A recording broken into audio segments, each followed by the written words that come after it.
உப்பும் மஞ்சப்பொடியும் போட்டு கட்டா மீட்டா ஆம்கா அச்சார், இனிப்பும் புளிப்பும் காரமும் சேர்ந்த மாங்காய் ஊறுகாய் எப்படி பண்ணலான்னு பார்க்கலாமா?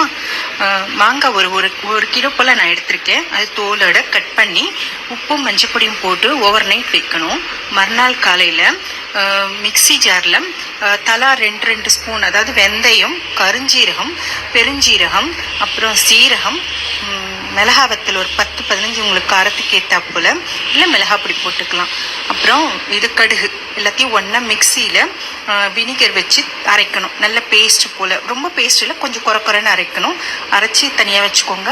இப்போ ஒரு கடாயில் எண்ணெயை விட்டு இந்த மாங்காவை அந்த தண்ணியோட ஊறின தண்ணியோடவே போட்டு நல்லா வதக்கி அது கெட்டியாகிற சமயத்தில் சர்க்கரையும் இல்லை வெல்லமும் போட்டு நல்லா கலந்துட்டே இருந்தால் கொஞ்சம் கெட்டி பதம் வரும். அந்த சமயத்தில் அரைச்சி வச்ச விழுதியும் போட்டு நல்லா கிளறிட்டே இருந்தால் நல்ல கெட்டி பதம் வரும். அந்த கெட்டி பதம் வரைச்சி எடுத்து ஆறினதுக்கப்புறம் கிளாஸ் பாட்டிலில் போட்டு வச்சுக்கோங்க. தயிர் சாத்துக்கு ரொம்ப நல்லாயிருக்கும்.